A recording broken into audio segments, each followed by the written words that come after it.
Elle tremble à sa croix. Elle tremble à sa croix. Combien Dieu est grand. J'entends tous. Est-ce que vous pouvez prendre place? On va commencer ce temps de culte. Est-ce qu'on peut se lever ensemble pour remettre ce moment au Seigneur? Seigneur, nous te remercions pour ces temps favorables que tu nous permets de vivre ce matin. Merci parce que ta parole déclare que tes bontés se renouvellent chaque matin dans nos vies. Et ce matin, nous voulons les saisir, non seulement, Seigneur mon Dieu, pour recevoir de toi, mais aussi pour t'apporter notre adoration et notre louange ce matin. Alors nous te prions, Seigneur mon Dieu, afin que tu conduises tous ces temps. Que ton esprit, Seigneur, soit à l'œuvre ce matin. Au travers, Seigneur, des chants que nous allons entonner, au travers de ta parole qui sera annoncée, mais aussi au travers de l'action de ton Saint-Esprit. Sois le bienvenu et à toi seul soit toute la gloire au nom de Jésus. Amen.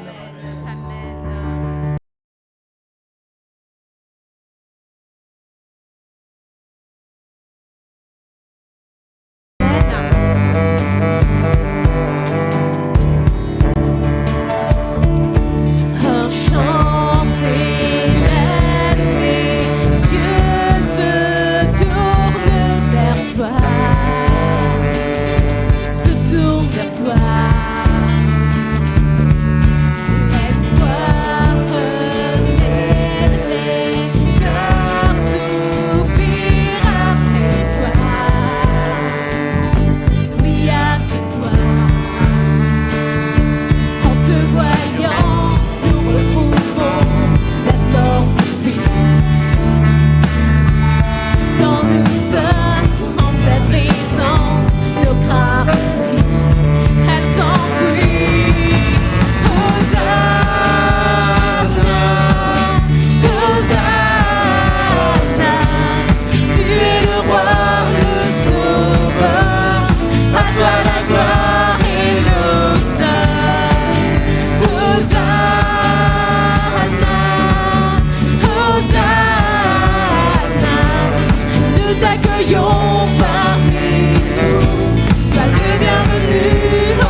nos cœurs soupirent auprès de toi, Seigneur Jésus.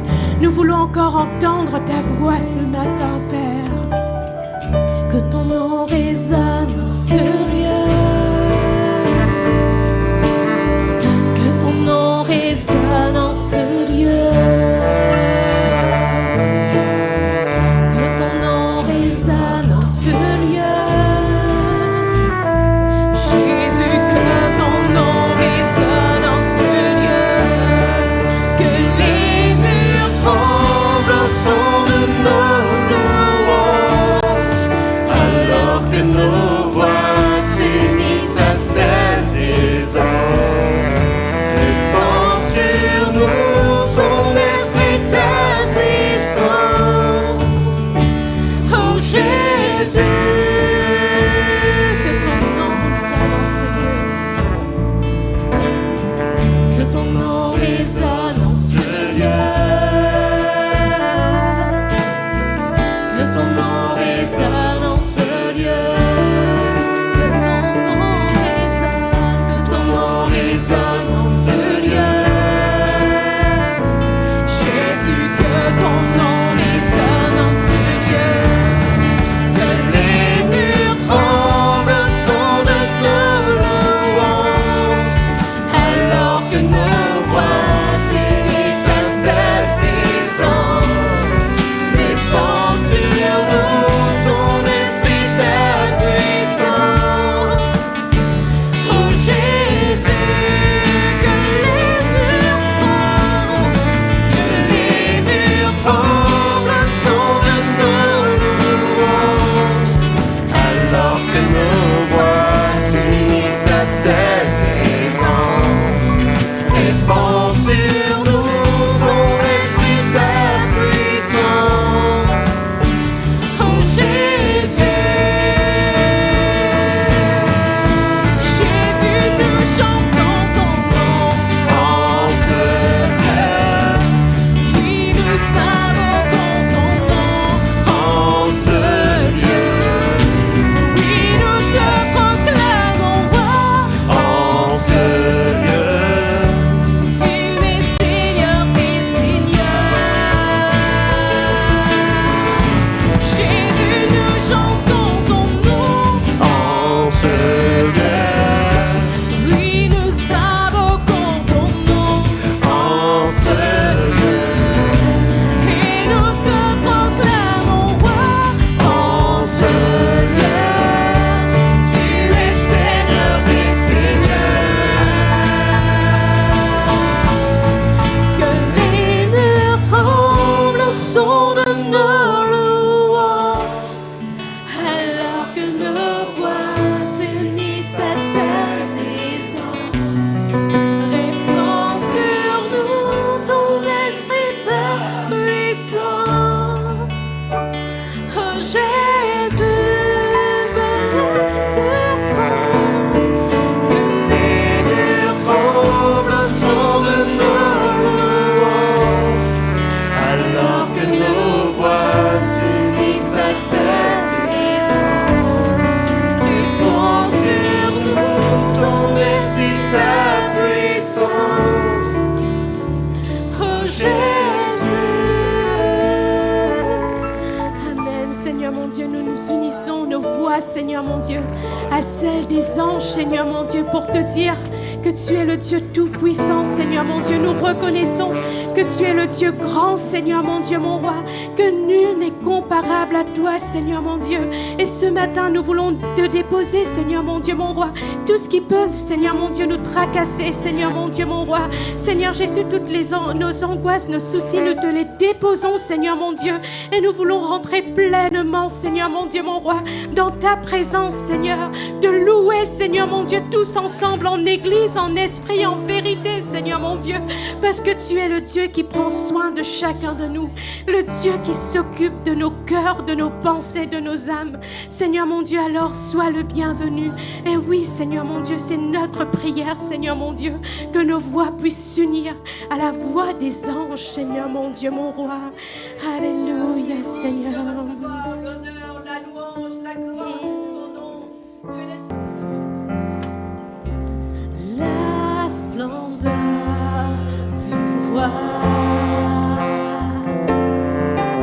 couvert de majesté, que la terre se réjouisse, que la terre se réjouisse,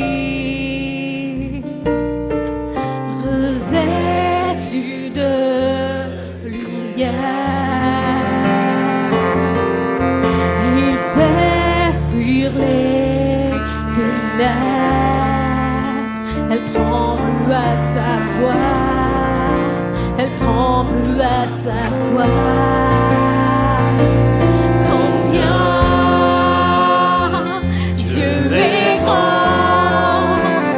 Chantons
tous combien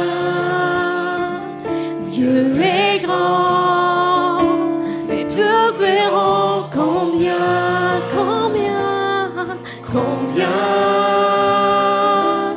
il est Dieu est grand. Combien Dieu est grand. Chantons tous combien Dieu est grand. Et tous verront combien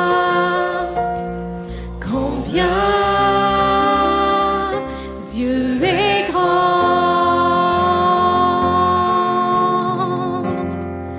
Et les anges acclament, tu es saint, l'univers proclame,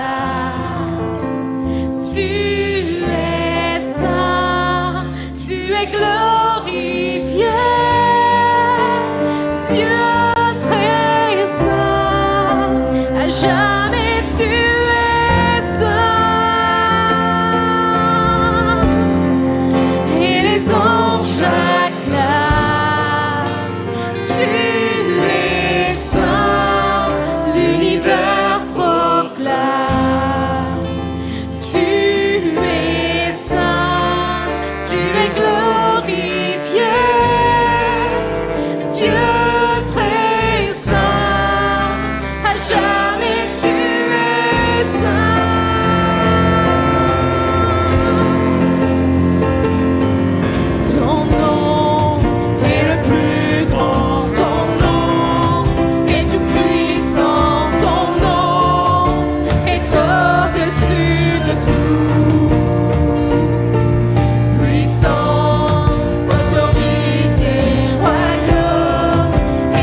Tu es saint, tu es glorifié,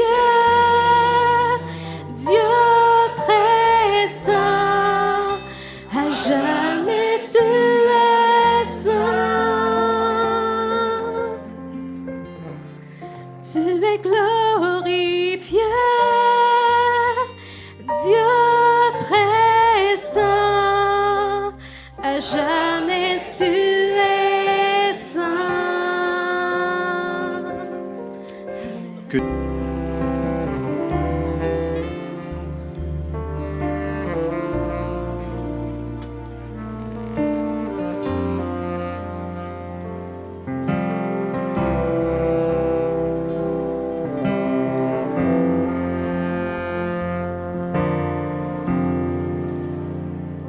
Quand je songe à l'infâme croix où Jésus fut meurtri pour moi, je vois ses mains, ses pieds percés, mon sauveur doit attaché.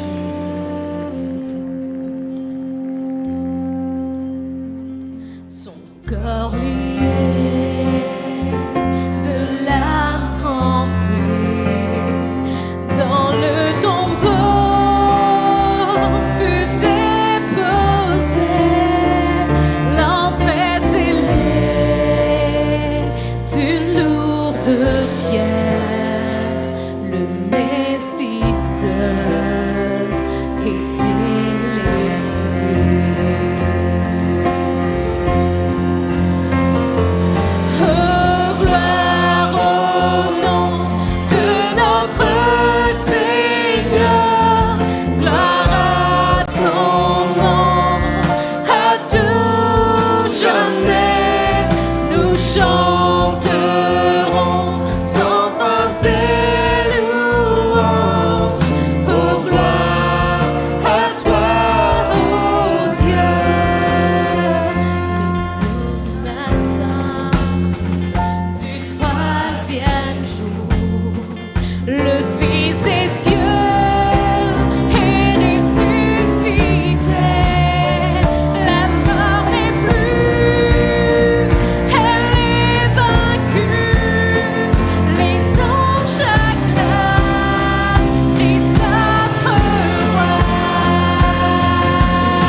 chanterons sans fin tes louanges.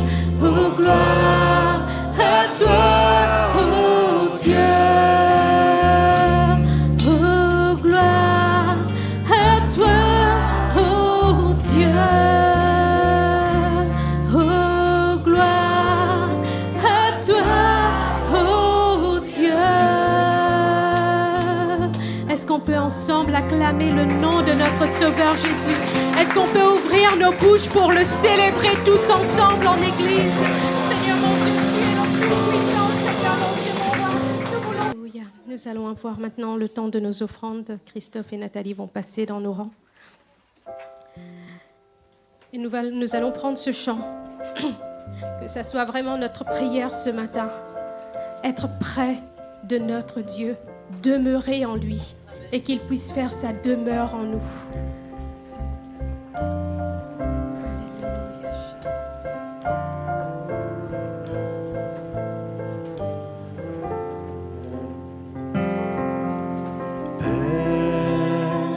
Je n'ai qu'un désir, être près de toi et sentir tes bras.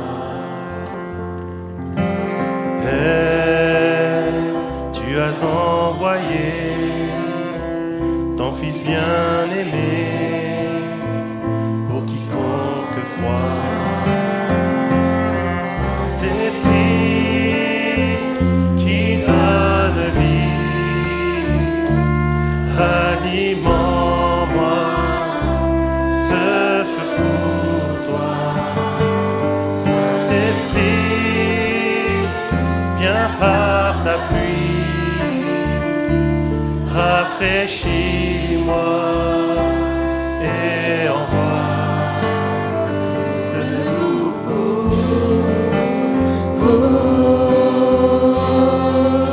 Un souffle nouveau,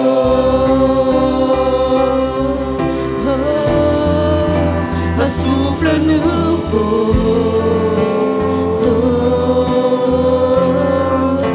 un souffle nouveau.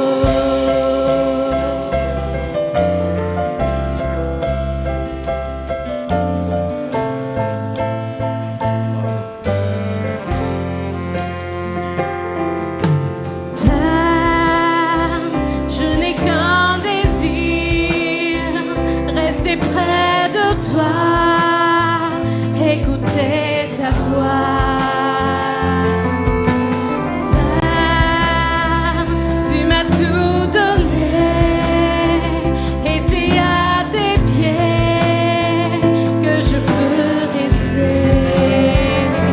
Saint-Esprit qui donne vie, ranime en moi ce feu pour toi. Saint-Esprit, viens par ta pluie, rafraîchis-moi et envoie Saint-Esprit, Saint-Esprit qui donne vie, ranime en moi ce feu pour toi. Saint-Esprit, viens par ta pluie, rafraîchis-moi et envoie un souffle nouveau,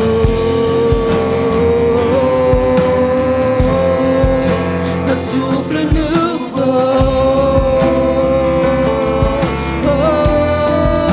un souffle nouveau,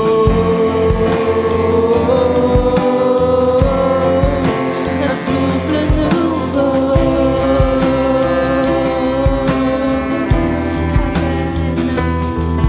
Oui, Seigneur Jésus, envoie un souffle nouveau, Seigneur mon Dieu, sur nos vies, Seigneur Jésus.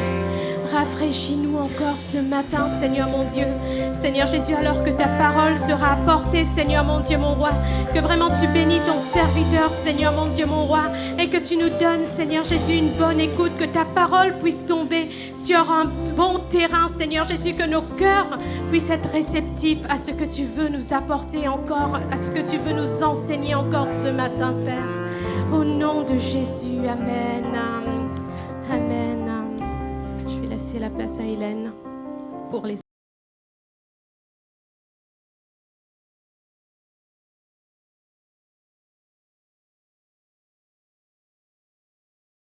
Tous.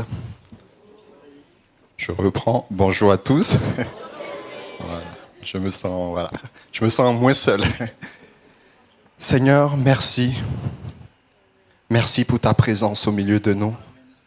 Merci pour ta fidélité que tu manifestes jour après jour, semaine après semaine à notre égard. Et ce matin, nous voulons encore exprimer notre reconnaissance. Seigneur, c'est le moment de nous nourrir de ta parole. Et nous avons fait ce choix ce matin de laisser tout de côté pour venir dans ta maison, dans ta présence. Nous avons été bénis par les chants, la louange tout à l'heure, et nous voulons être encore à ton écoute. Parle à notre cœur. Seigneur, tu connais l'état de notre cœur. Tu sais ce dont nous avons besoin, ce que nous attendons de toi, ce que nous voulons comme parole pour marcher, pour continuer cette marche. Seigneur, au travers de tout ce qui sera dit encore ce matin, dépose une parole dans le cœur de ceux qui en ont besoin, Père, dans le nom de Jésus. Amen. Amen. Vous savez qu'il y a quelques jours de cela, c'était les Jeux olympiques. Et la France a accueilli pas mal de sportifs de plusieurs pays, pour participer aux Jeux olympiques.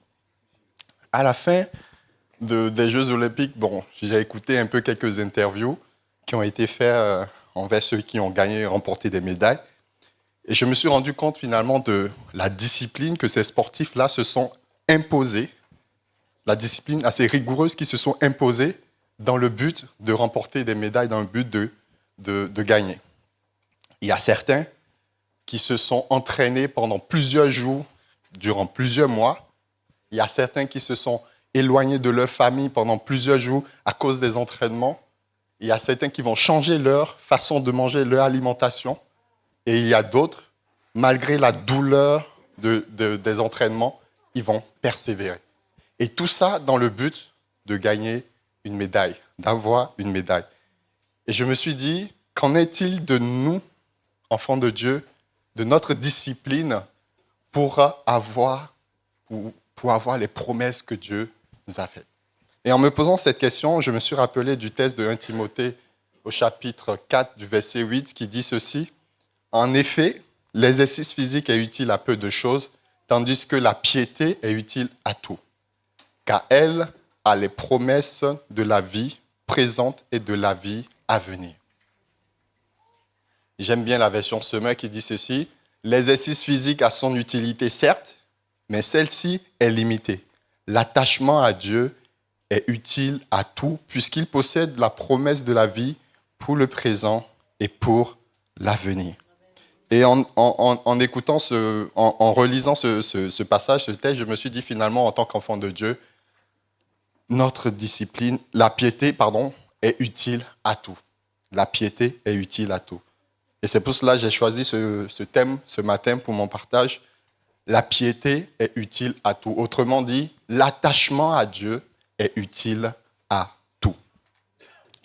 Et pour mon partage ce matin, je me suis appuyé sur principalement deux textes, donc le texte de 1 Timothée de chapitre 4, verset 8, et celui de 1 Corinthiens, chapitre 9, du verset 24 à 27, que nous allons lire. Ne savez-vous pas que, sur un stade, tous les concurrents courent pour gagner et cependant un seul remporte le prix? Courez comme lui de manière à gagner. Tous les athlètes s'imposent une discipline sévère dans tous les domaines pour recevoir une couronne, qui pourtant sera bien vite fanée. Alors que nous aspirons à une couronne qui ne se flétrira jamais.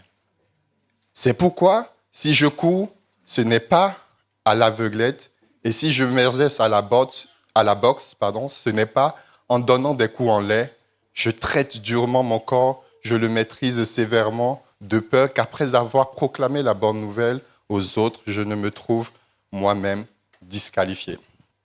Dans ce texte, c'est Paul qui écrit ce texte à l'église de Corinthe qu'il a fondée pendant ses voyages missionnaires.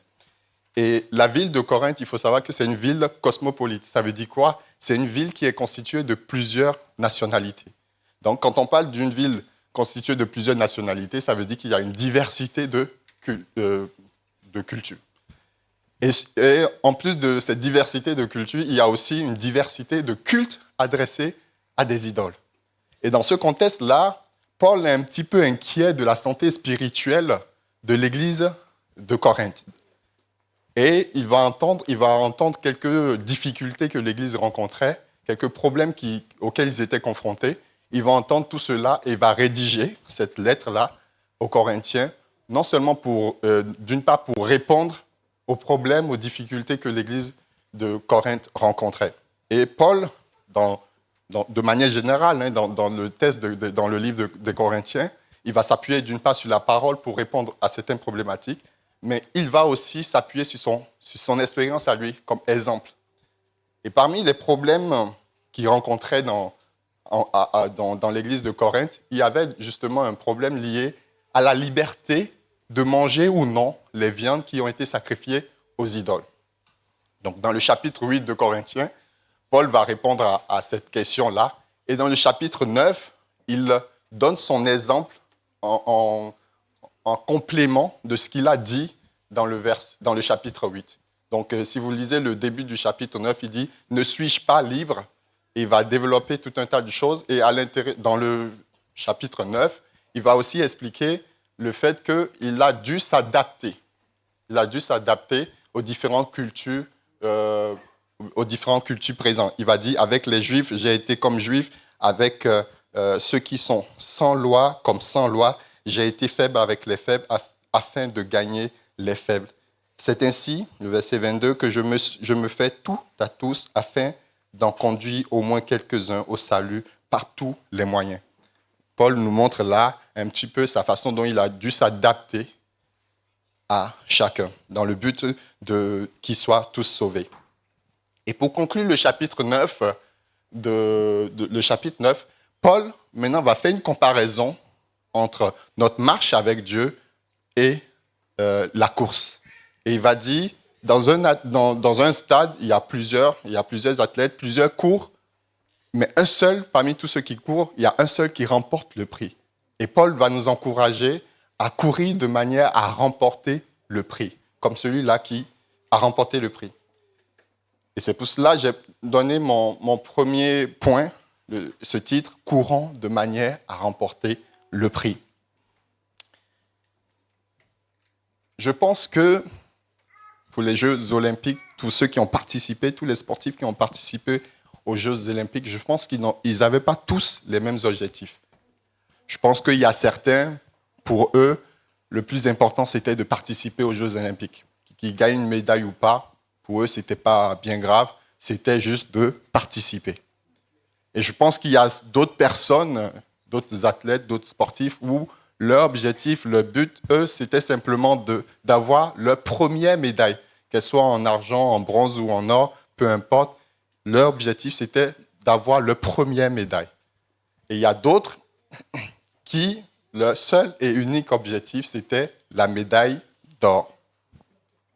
Et je me dis, l'objectif que je vise va un peu conditionner la manière dont je vais me préparer pour l'obtenir. Vous êtes d'accord avec moi? Et Paul va nous inviter à courir avec l'objectif de remporter le prix. Autrement dit, la médaille d'or. Et nous devons avancer dans notre marche avec le Seigneur en ayant les yeux fixés sur le but, sur la volonté de Dieu pour nous. La volonté de Dieu, c'est que nous soyons tous sauvés. 1 Timothée 2, versets 3 à 4 dit ceci, « Cela est bon et agréable devant Dieu, notre Seigneur, qui veut que tous les hommes soient sauvés et parviennent à la connaissance de la vérité. » Et 2 Pierre 3, 9 dit, « Le Seigneur ne tarde pas dans l'accomplissement de la promesse, comme quelques-uns le croient, mais il use de patience envers vous, ne voulant pas qu'aucun périsse, mais voulant que tous arrivent à la repentance. Je me dis, c'est quand même très important d'avoir le but, d'avoir l'objectif que Dieu veut pour nous sous nos yeux. Cela va nous aider justement à aller dans ce sens et à atteindre cet objectif-là. Quand on prend l'exemple du peuple d'Israël, Dieu avait un projet pour eux, c'est-à-dire de les amener dans la terre promise, la terre où coule le lait et le miel. Et sur le chemin, le peuple d'Israël, ils vont détourner leur regard sur cet objectif et vont s'attacher finalement aux promesses que le monde donne, que le monde offre. Et le résultat, la conséquence de cela va faire que très peu finalement vont hériter de cette promesse, vont bénéficier de cette promesse, vont rentrer dans la terre promise. Et comme cela aussi a été dit dimanche dernier, avec l'exemple de l'histoire de Lot, de la femme de Lot, si nous voulons atteindre un objectif, et Gérard aussi a appuyé derrière en donnant l'exemple avec la voiture, si je suis dans la voiture, je roule vers l'avant et que j'ai constamment mon regard fixé dans le rétroviseur, c'est-à-dire en arrière, je ne vais pas atteindre mon objectif, je risque de ne pas atteindre mon objectif. Donc nous devons constamment avoir nos yeux fixés sur la volonté de Dieu, le plan de Dieu pour nous, pour notre vie.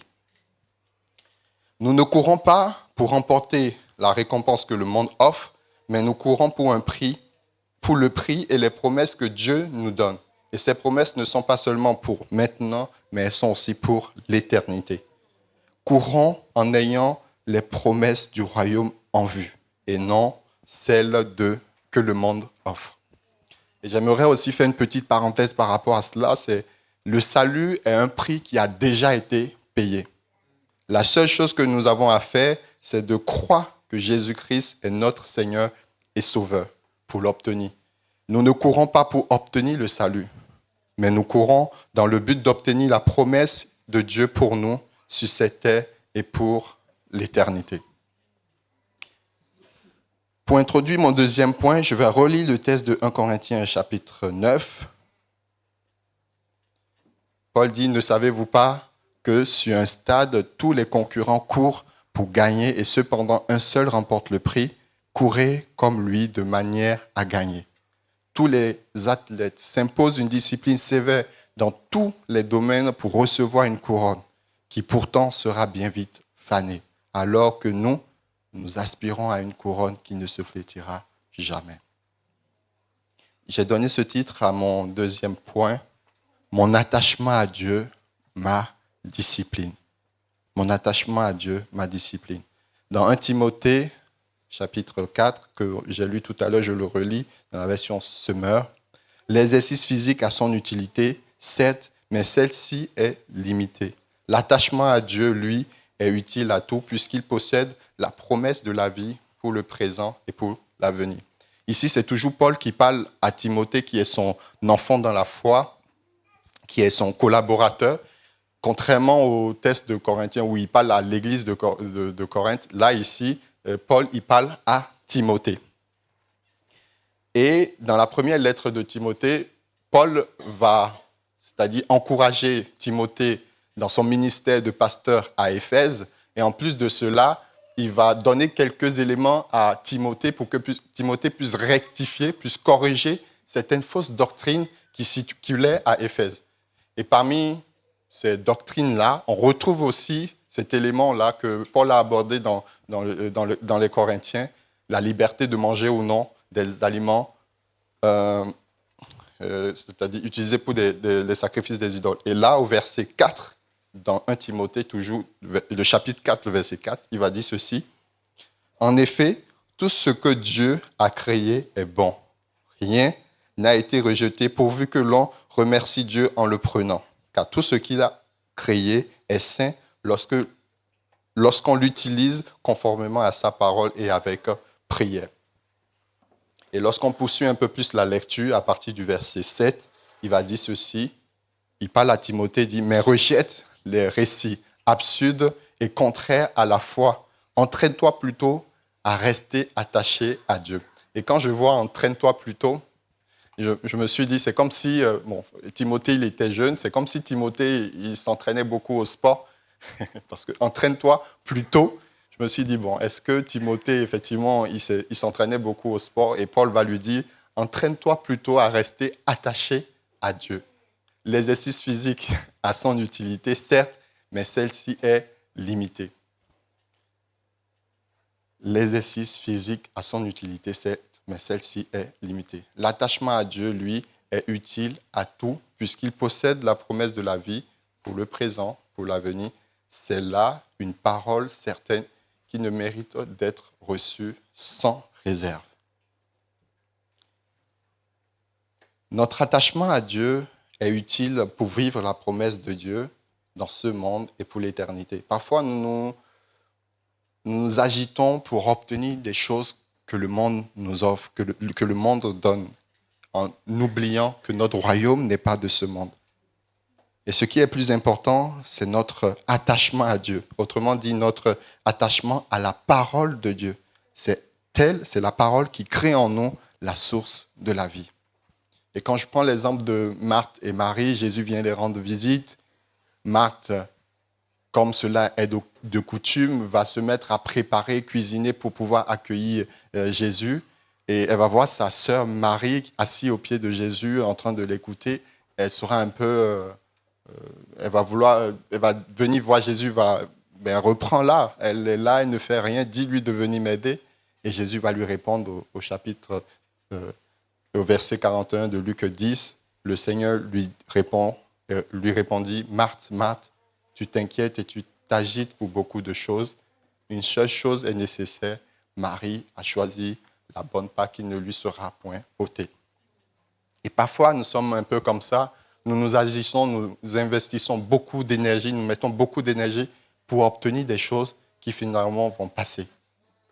Et nous ne nous investissons pas assez pour le royaume des cieux. Et comme Jésus l'a dit, la bonne part, c'est de rester auprès de Jésus, nous nourrir de sa parole pour pouvoir amasser ses promesses, ses récompenses, non seulement pour la terre, mais aussi pour l'éternité.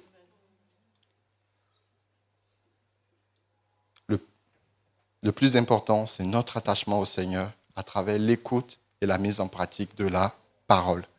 Et pour conclure ce point, ce deuxième point, j'ai pris le texte de Jean, chapitre 15, du verset 5 à 8, qui dit ceci. C'est Jésus qui parle. « Je suis le cep, vous êtes les sarments. Celui qui demeure en moi et en qui je demeure porte beaucoup de fruits. Car sans moi, vous ne pouvez rien faire. Si quelqu'un ne demeure pas en moi, il est jeté dehors comme le sarment et il sèche. Puis on ramasse les sarments, on les jette au feu et ils brûlent. Si vous demeurez en moi et que mes paroles demeurent en vous, demandez ce que vous voulez et cela vous sera accordé. Si vous portez beaucoup de fruits, c'est ainsi que mon Père sera glorifié et que vous serez mes disciples. » En restant attachés au Seigneur, on devient des disciples, on glorifie le Père et on porte du fruit. Ça, c'est un bon programme. Mon troisième point, j'ai cité quelques promesses, quelques versets qui nous rappellent un peu la promesse de Dieu pour nous. Quelques versets, au fait, qui nous encouragent. Nous avons Ésaïe 40, verset 31, qui dit « Mais ceux qui se confient en l'Éternel renouvellent leur force, ils prennent leur essor. » Dans d'autres versions, c'est écrit « Leurs envolent comme des aigles, ils courent et ne se lassent point, ils marchent et ne se fatiguent point. » Mon fils, n'oublie pas mon enseignement et que ton cœur garde mes préceptes, car ils prolongeront les jours et les années de ta vie, et ils augmenteront ta paix.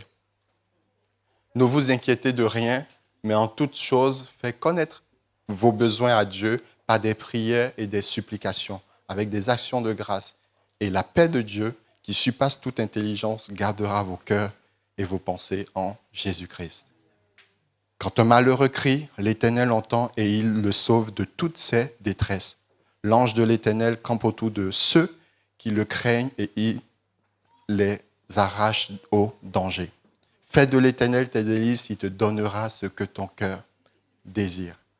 Confie-toi en l'Éternel de tout ton cœur et en t'appuyant pas sur ta sagesse, reconnais-le dans toutes tes voies et il aplanira tes sentiers.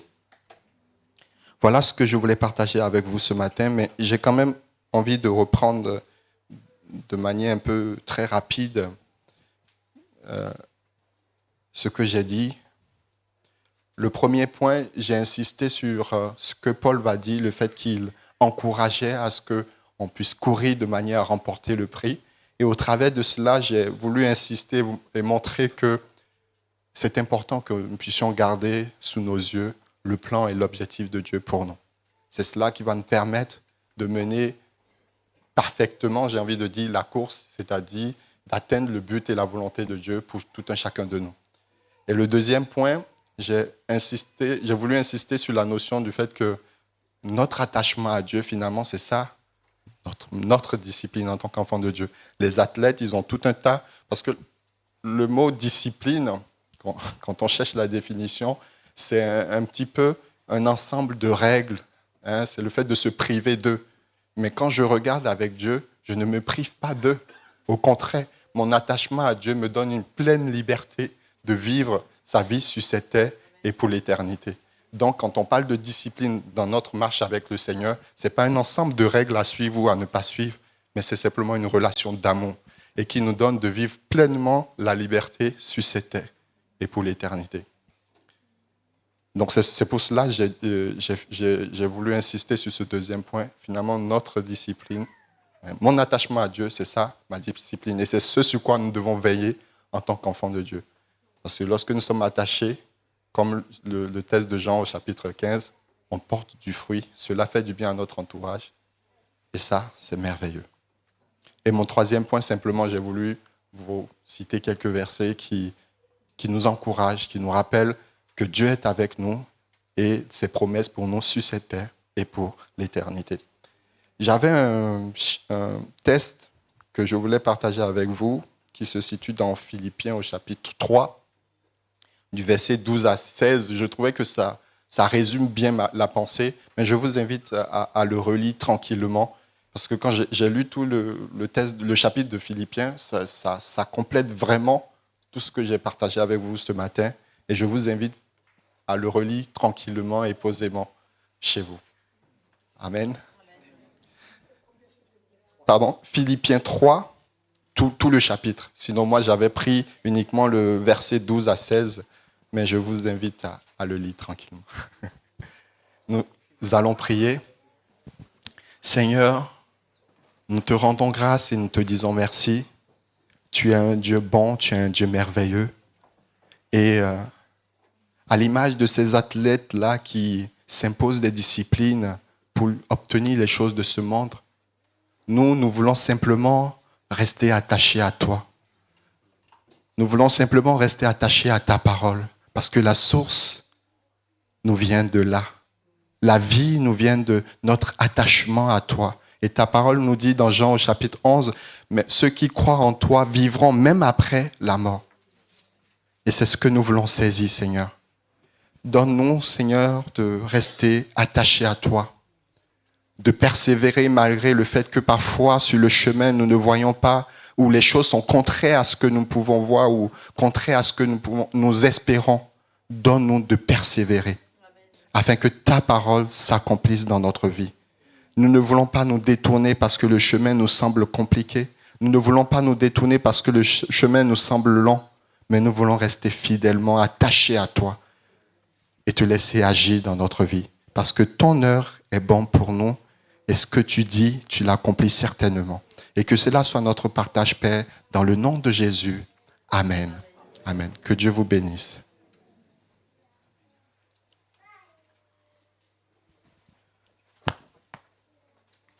J'aimerais annoncer l'anniversaire de Amy. Elle est toute jeune, elle nous donne un grand service à la vidéo. Tu veux venir, Amy? Viens. Vous voulez connaître Amy? Viens, Amy. Amy. Allez, viens à côté de moi, tiens. Je suis tellement fier de toi. Viens, ici. Monte d'un étage. Hop là, voilà. On l'applaudit bien fort, d'accord? Alors, si c'est votre anniversaire ce jour-ci, eh bien, Que Dieu vous bénisse. Je sais que c'était l'anniversaire de Dieumen. Dieumen, où es-tu? Voilà, on est très heureux de vous voir. Toi et Lionel, quelle joie de vous voir. Bon anniversaire. Et je me souviens, j'ai été heureux d'avoir été ton pasteur pendant quelques années. Que Dieu soit béni. Tout va bien sur Paris? Vous saluerez bien votre pasteur, votre église, et que le Seigneur vous encourage. Merci, Amy. Alors, il y a des gens en visite. Il a effacé nos péchés, il s'est chargé de nos meurtrissures, la parole nous dit. Et ce matin, nous sommes restaurés, guéris par le nom de Jésus. Amen.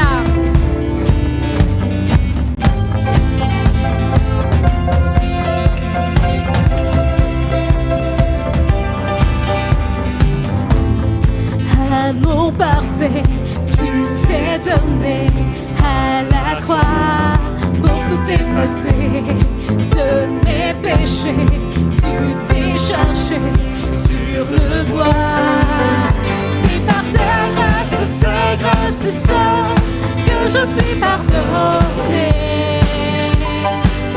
C'est par tes grâces seules que je me rachète.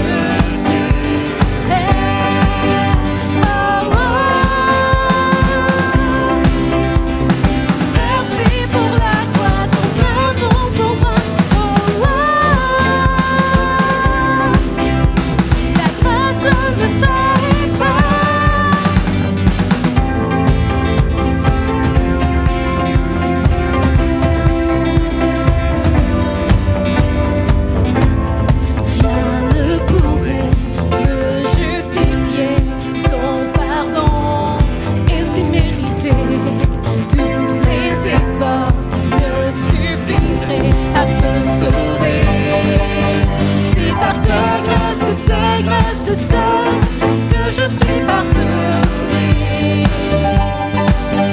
C'est par tes grâces seules que tu m'as racheté.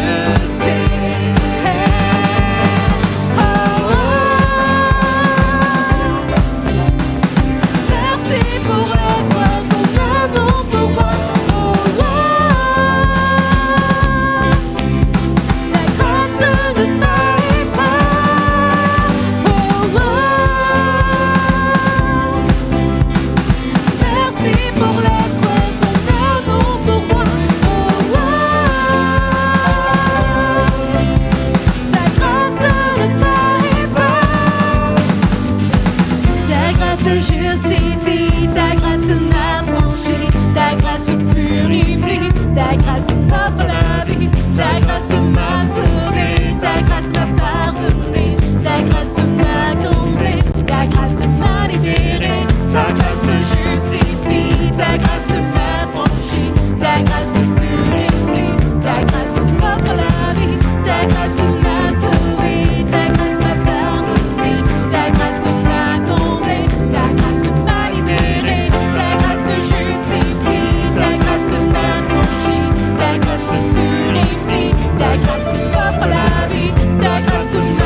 Seigneur mon Dieu, merci Seigneur Jésus pour ta grâce, Seigneur Jésus, que tu déverses en nous en abondance, Seigneur mon Dieu.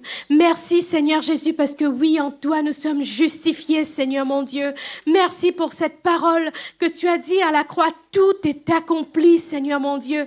Et ce matin, Seigneur mon Dieu, c'est une joie pour nous de marcher dans ce tout accompli, Seigneur mon Dieu. Merci, Seigneur mon Dieu, pour ton immense amour, Seigneur. Oui, Seigneur, comme Cédric nous a apporté cette parole, oui, nous voulons demeurer. Seigneur Jésus, rester à tes pieds, Seigneur, prendre la bonne part comme Marie, Seigneur mon Dieu, mon roi, et recevoir, Seigneur Jésus, tout ce que tu as promis pour nous, Seigneur. Accorde-nous, Seigneur, aide-nous, Seigneur mon Dieu, de regarder à toi, Seigneur mon Dieu, mon roi. Seigneur Jésus, et de persévérer, d'aller de l'avant, malgré les difficultés qu'il peut y avoir, Seigneur mon Dieu, sur notre chemin. Donne-nous d'avoir les yeux fixés sur toi, Seigneur mon Dieu, mon roi. Merci, Seigneur Jésus, parce que tu es notre soutien de chaque jour, ce Dieu infaillible, ce Dieu bon, ce Dieu grand, Seigneur mon Dieu, mon roi. Que ton nom soit exalté, que ton nom soit célébré, Père éternel. Garde-nous, Seigneur mon Dieu, mon roi, dans ta grâce et dans ta paix, Père. Au nom de Jésus, amen. Alléluia, amen. Bon dimanche et que le Seigneur vous bénisse.